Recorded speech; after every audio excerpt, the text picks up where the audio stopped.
નમસ્કાર, આપ જોઈ રહ્યા છો સંદેશ ન્યૂઝ, તમારી સાથે સત્યની સાથે આજનો એજન્ડા સાથે હું છું નુપુર। આજનો એજન્ડામાં સૌથી પહેલા વાત કરવી છે સુરતના અગ્નિ તાંડવની। સુરતના શિવશક્તિ ટેક્સટાઇલ માર્કેટમાં આગ લાગ્યાને 2 દિવસ થઈ ગયા છે, પણ આગ કાબૂમાં નથી આવી રહી। બેઝમેન્ટથી શરૂ થયેલી આગ જોત જોતામાં આખા બિલ્ડિંગમાં ફેલાઈ ગઈ। લાખો લીટર પાણીનો મારો ચલાવાયો। 2 દિવસ સુધી જહેમત કરવામાં આવીને હજી પણ જીવના જોખમે જહેમત ચાલુ છે, પણ આગ છે કે કાબૂમાં નથી આવી રહી। પણ આ આગે ટેક્સટાઇલ માર્કેટની બિલ્ડિંગના પાયા હચમચાવી નાખ્યા છે, વેપારીઓને પાયમાલ કરી નાખ્યા છે। 2 દિવસ પછી પણ આગ કાબૂમાં ન આવતા એક ડર ઊભો થયો છે કે રાજ્યમાં આવી કેટલી માર્કેટ છે જે બારૂદના ઢગલા પર બેઠી છે, જ્યાં એક ચિનગારી બધું જ વેર વિખેર કરી શકે છે। ऐसा कभी भी हम सोचा भी नहीं था। ભાઈ કાલના તમે બેઠા છો, શું માંગ છે તમારી? અહીંયા રડવું આવે છે, બીજું કઈ નથી। હવે તમે જો છોડો આ વાત। ફૂટપાથ પર દેખાતા આ એ લાચારો છે જેમણે પોતાની નજરો સામે પોતાને બરબાદ થતા જોયા છે। આ લોકો બીજા કોઈ નહીં પણ સુરત શિવશક્તિ ટેક્સટાઇલ માર્કેટના વેપારી છે। શિવશક્તિ ટેક્સટાઇલ માર્કેટમાં લાગેલી આગે તેમને પાયમાલ કરી નાખ્યા છે। વેપારીઓની હાલત એવી છે કે તેઓ પોતાની કિસ્મત પર રડવા સિવાય બીજું કશું કરી શકતા નથી। રડે તો રડે કેમ નહીં? પોતાની નજરો સામે પોતાની જિંદગી ભરની કમાણી, વેપાર ધંધો બળીને રાખ બને તો ભલ ભલાની આંખોમાંથી આંસુ નીકળી જાય। भाई कई थी परिस्थिति? वो तो बहुत नुकसान ही गया है, लेकिन हमारा एक ही नहीं सर, सबका व्यापारी का तो सबका लग गया। हम तो तमिलनाडु से आके इधर 20 साल से हम भी ये करने को बैठा है, लेकिन हम 20 साल से कभी भी देखा नहीं है। ऐसा कभी भी हम सोचा भी नहीं था ये रिंग रोड में ऐसा होगा बोल के। लेकिन क्या ये अभी तक भी हमारा को कंट्रोल नहीं है ना, हम वो बहुत दुखी हो गया। एक से लेके अभी पूरा मार्केट 800 का दुकानों का ऊपर का सब लोगों ने अभी रोड पे आ गया। अब अकेला का बात नहीं है, सबका ये है। કેટલાક વેપારીઓની હાલત એવી છે કે તેઓ કશું પણ બોલી શકે તેવી પરિસ્થિતિમાં પણ નથી। પોતાની બેદરકારીનો તમાશો જોયા બાદ કોઈ બોલે તો આખરે શું બોલે? ભાઈ કાલના તમે બેઠા છો, શું માંગ છે તમારી? અહીંયા રડવું આવે છે, બીજું કઈ નથી। હવે તમે જો છોડો આ વાત। ખેર, આ આખી ઘટના એવી છે કે સુરતમાં શિવશક્તિ ટેક્સટાઇલ માર્કેટમાં 25 ફેબ્રુઆરીના રોજ બેઝમેન્ટમાં આગ લાગી હતી, જેને ફાયર વિભાગે ભારે જહેમત બાદ કાબૂમાં લીધી। પણ 26 ફેબ્રુઆરીના રોજ આગ સંપૂર્ણપણે કાબૂમાં આવે તે પહેલા ફરી ભભૂકી ઉઠી અને જોત જોતામાં આ આગે આખું માર્કેટ ઝપેટમાં લઈ લીધું। માર્કેટમાં આવેલી 850 દુકાનો આગ હવાલે થઈ અને 500 કરોડથી વધુનું નુકસાન થયું। આખી ઇમારત આગ હવાલે થતા દૂર દૂર સુધી ધુમાડાના ગોટે ગોટા દેખાવા લાગ્યા। આકાશી દ્રશ્ય જોશો તો એવું લાગશે કે જાણે કોઈ યુદ્ધ ભૂમિના દ્રશ્યો હોય। જેવી રીતે આગની જ્વાળાઓ ઇમારતને બાળી રહી હતી, તેવી જ રીતે નુકસાન વેપારીઓની આંતરડી બાળી રહ્યું હતું। પરંતુ આ વેપારીઓની મજબૂરી તો જુઓ। 2 દિવસથી સતત ભભૂકી રહેલી આગને લઈને નેતાઓ, પદાધિકારીઓ, અધિકારીઓના રાઉન્ડ શરૂ થયા તો ટેક્સટાઇલ માર્કેટની સામે ઉભેલા વેપારીઓને પોલીસે ત્યાંથી ભગાડવાનું શરૂ કર્યું। કેમ? તો આ વેપારીઓ, નેતાઓ અને અધિકારીઓને કદાચ સવાલ ન પૂછવા લાગે કે 2 દિવસથી તમે કરો છો શું?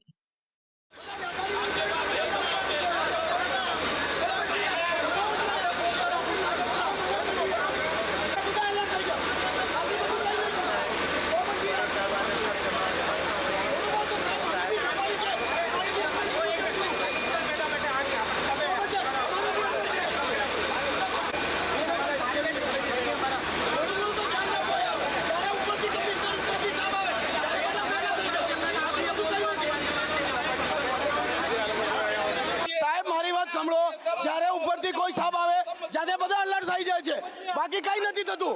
અમે 5:30 વાગ્યાથી અહીંયા ઉભા છે, 5:30 વાગે અમારે આંખથી આમ જ આવે છે કે પેલા જાઓ જાઓ જાઓ, કોઈ સાંભળતું નથી। ઓર અમને વ્યાપારી વર્ગ છે, બધું વ્યાપારી છે, બધા વ્યાપારી છે। વ્યાપારી નહીં કે તમે નીકળો, તમે નીકળો, અમારી જિંદગી ભરની કમાઈ અંદર છે। અમે એમ નહીં કહેતા કે એ કામ નહીં, કામ કરે છે, पर साहेब જ્યારે ઉપરથી કોઈ માણસ આવે, એનો મોટો માણસ આવે તો એને બધા આવીને એક તરફ પ્રોટોકોલ બની જાય, બાકી કોઈ લેવો દેવા નહીં. હમણાં આટલા પોલીસ વાળા છે, બાકી 15 મિનિટ પહેલા બધા પોલીસ વાળા ગાયબ હતા અહીંયાથી. અમે હું પોતે અહીંયાથી 6 વાગ્યાથી આવેલો જ છું. એને પોલીસ વાળાને કહું છું ભાઈ કે આ બાજુ આગ લાગે છે, પાણી નાખો. ફાયર બ્રિગેડ વાળા બેસેલા જ છે. હવે જ્યારે એને કહું કમિશનર કે કોઈ ગમે તે ઓફિસર આવે, આ લોકો બધા આવી જાય છે ને વ્યાપારી પર લાઠીઓ ચલાવે છે. એટલે વ્યાપારી કે ચોર છે? અમે આજે વ્યાપારી સવાર છે, અમારે કરોડોનું નુકસાન થયેલો છે અંદર. અમે ચોર છે? અમે લાઠી મારીને ભગાડો છો તમે? કોઈ અમે કઈ લૂંટવાના છે કે અમે કોઈને આગ લગાવવાના છે? કેટલું નુકસાન તમને? નુકસાન તો એમાં કંઈ કહેવાય નહીં, 1200-1500 કરોડનું નુકસાન છે. પણ અમારું એ કહેવું છે, સરકારથી નમ્ર વિનંતી છે કે આ પરિસ્થિતિને 24 કલાકથી 36 કલાક થઈ ગયા, આ પરિસ્થિતિને સંભાળે. અમારું એ આગ્રહ છે. અમે એવું વિચારીએ છીએ કે આ લોકોને નાના નાના વેપારી મરી જવાના છે. આ લોકોને ઓછામાં ઓછા નુકસાન થાય. જે દુકાનો બચી ગઈ છે એ દુકાનો બચે. કશો તમે કેટલું ऐसा 24 आवर होने के बाद कंट्रोल नहीं कर, फायर सेफ्टी क्या करिए कंट्रोल? इतना बड़ा तंत्र है सूरत का, सारे मार्केट आग लग जाते मेन रोड है. एनओसी मार्केट का कैसे दिया? ये बिल्डर ने एनओसी कैसे दिया? किस तरह से मिली भगत से आज ये हालत है कि 24 आवर दुकान का 22,000 रुपया वेरा बिल आ रहा है हेमंत. एक दुकान का वेरा बिल आ रहा है. किसके लिए आ रहा है? वो आपकी सेफ्टी के लिए आ रहा है ना, या हमारी सेफ्टी के लिए आ रहा है? खाली बस ऐसे ही. બરબાદ થયેલા વેપારીઓ સરકાર પાસે સહાય માંગી રહ્યા છે કે તેમને આ નુકસાનીમાંથી ઉગારો, કારણ કે અહીં ખાલી 850 વેપારીઓને નુકસાન નથી થયું. 850 વેપારીઓ સાથે કામ કરી રહેલા હજારો કારીગરો તેમજ નાના વેપારીઓને પણ નુકસાન થયું છે. અમે વર્ષોથી ટેક્સ ભરીએ છીએ, મ્યુનિસિપાલિટી વેરો ભરી છે, ઇન્કમ ટેક્સ બધા જ ટેક્સ ભરીએ છીએ. આજે અમારે તકલીફ પડી છે. તમે સરકારથી ગમે તે રીતે કોઈને લોનમાં છે તો લોનમાં રાહત આપે, વ્યાજમાં રાહત આપે, કે માર્કેટ ડેવલપમેન્ટ કરીને આપે. ગમે તે રીતે જે રીતે સરકારને યોગ્ય લાગે એ રીતે અમારી સહાયતા કરે. આમાં લગભગ એક દુકાને મિનિમમ આપણે ગણીએ 50 થી 1 કરોડ રૂપિયા મિનિમમ થાય છે. ને છેલ્લા આપણે દિવાળી પછી વેપાર ઉઠ્યો નથી, એટલે બધા પાસે સ્ટોક ફૂલ છે. બધો સ્ટોક લગભગ બળીને ખાક થઈ ગયેલો છે.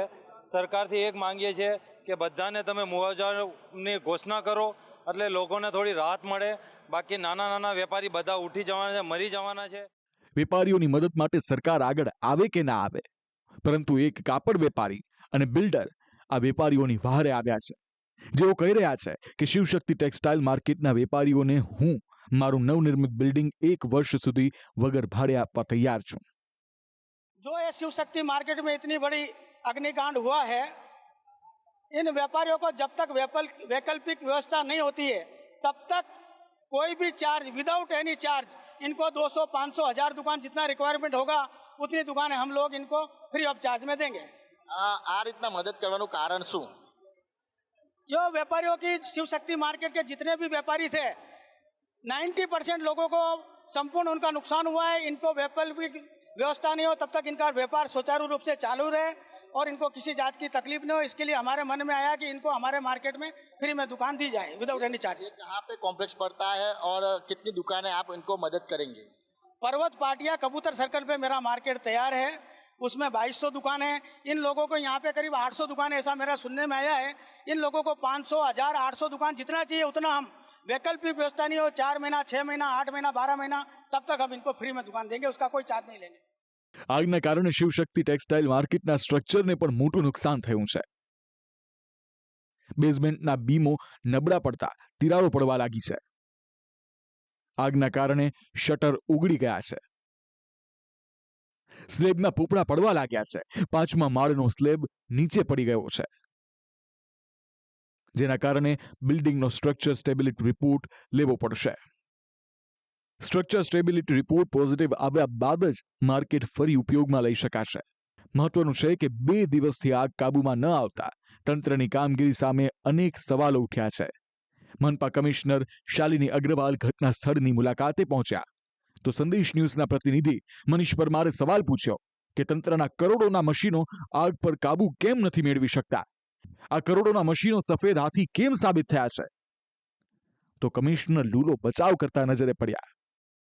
કરોડોના મશીન છે તે કામ નથી લાગી રહ્યું, લાગે ફેલ ગયા છે આગની સામે એવું લાગી રહ્યું છે અત્યારે. તો આ બહુ જ કોમ્પ્લિકેટેડ અહીંયા પરિસ્થિતિ છે, પણ કોર્પોરેશનની ટીમ, પોલીસની ટીમ અને તંત્ર દ્વારા સતત કામગીરી કરવામાં આવી રહી છે. ટેક્સટાઇલ માર્કેટમાં લાગેલી આગ બાદ બીજો મોટો સવાલ થઈ રહ્યો છે કે અહીં રસ્તો ન હોવા છતાં બિલ્ડિંગને ફાયર એનઓસી કેવી રીતે મળ્યું? ખેર, આ બધા વચ્ચે ફાયર વિભાગે આગ કાબૂમાં લેવા માટેના મરણિયા પ્રયાસો શરૂ કર્યા છે. ફાયર વિભાગે ઇમારતનો કેટલોક હિસ્સો પણ તોડ્યો છે, જેનાથી આગને સરળતાથી કાબૂમાં લઈ શકાય. ટેક્સટાઇલ માર્કેટમાં જ્યારે આગ લાગતી હોય છે ત્યારે તેના પર કાબુ મેળવવો ખૂબ જ મુશ્કેલ બની જાય છે, કારણ કે કાપડના જથ્થામાં આગ ઝડપથી લાગે છે. તેમાં પણ ખાસ કરીને જો પોલિસ્ટર સિન્થેટિક કાપડ હોય તો ઝડપથી આગ કાબૂમાં આવતી નથી. પેટ્રોલિયમ પેદાશોમાંથી સાડી કે ડ્રેસ મટીરિયલનું કાપડ તૈયાર થતું હોય છે. આ પ્રકારનું રો મટીરિયલ ઉપયોગ થતું હોવાને કારણે આગ ઝડપથી પ્રસરી જાય છે, જેના કારણે હવે રાજ્યના અન્ય માર્કેટની સલામતી અને ત્યાંના લોકોના સુરક્ષા સામે સવાલ ઉઠ્યા છે.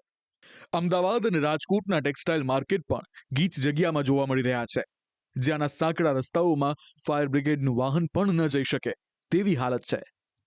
ટીવી સ્ક્રીન પર દેખાઈ રહેલું ટેક્સટાઇલ માર્કેટ અમદાવાદનું સિંધી માર્કેટ છે, જ્યાંના સાંકડા રસ્તા અને બિલ્ડિંગના બાંધકામ જોઈ તમે સમજી શકો છો જો અહીં કોઈ દુર્ઘટના બને તો શું થાય. સુરતના શિવશક્તિ ટેક્સટાઇલમાં લાગેલી ભીષણ આગ કલાકો બાદ જે છે કે જે કંટ્રોલમાં આવી હતી, ત્યારે અમદાવાદના વિવિધ માર્કેટમાં સંદેશ ન્યૂઝ દ્વારા રિયાલિટી ચેક કરવામાં આવી રહ્યું છે કે જે પ્રકારની ઘટના જે સુરતમાં સર્જાઈ કે જ્યાં ફાયર વિભાગને પહોંચવામાં ખૂબ સમય લાગી જતા આ જે આગ છે તે બેકાબૂ બની હતી અને આગે કેટલીક દુકાનોને પોતાના ઝપેટામાં લઈ લીધી હતી.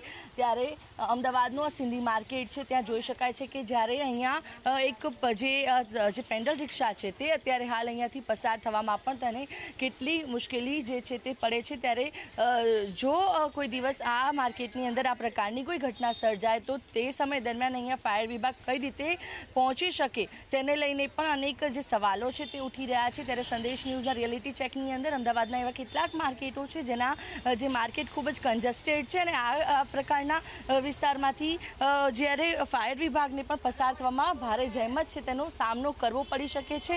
ત્યારે કોર્પોરેશન અને ફાયર વિભાગ આવી પરિસ્થિતિમાં કઈ પ્રકારે પહોંચી વળે તેને લઈને શું પગલાં લેવા જોઈએ તે અંગે પણ હવે જે વિચારણા છે તે થાય તે ખૂબ જરૂરી બની છે, કારણ કે સુરતની આગ બાદ અમદાવાદના પણ વિવિધ માર્કેટોમાં જે વેચાણ કરતા જે કાપડના વેપારીઓ છે તેમાં પણ ચિંતાનું મોજું ફરી વળ્યું છે. સિંધી માર્કેટના વેપારીઓ પણ ચિંતિત છે, જેઓ કહી રહ્યા છે કે રીડેવલપમેન્ટનો પ્રોજેક્ટ સરકાર સામે મૂક્યો છે, જલ્દી પરમિશન મળશે તો જલ્દી કામ શરૂ કરીશું.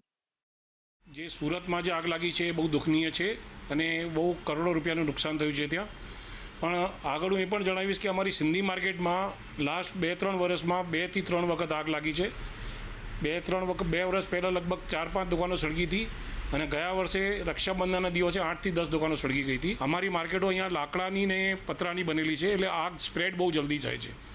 બીજી વાત એ છે કે અમે કોર્પોરેશનમાં લાસ્ટ વીક જ 4.5 કરોડ રૂપિયા ભરીને અમારા માર્કેટની રીડેવલપમેન્ટનું પ્રોગ્રામ પાયલબેન કુકરાણી MLA-શ્રીના હસ્તકેથી આગળ કોર્પોરેશનમાં અને ગુજરાત સરકારમાં મૂક્યું છે, જે અમને ઉમ્મીદ છે કે સરકાર અમને કોઓપરેટ કરશે અને વહેલી તકે અમને માર્કેટ રીડેવલપમેન્ટની પરમિશન આપી દેશે.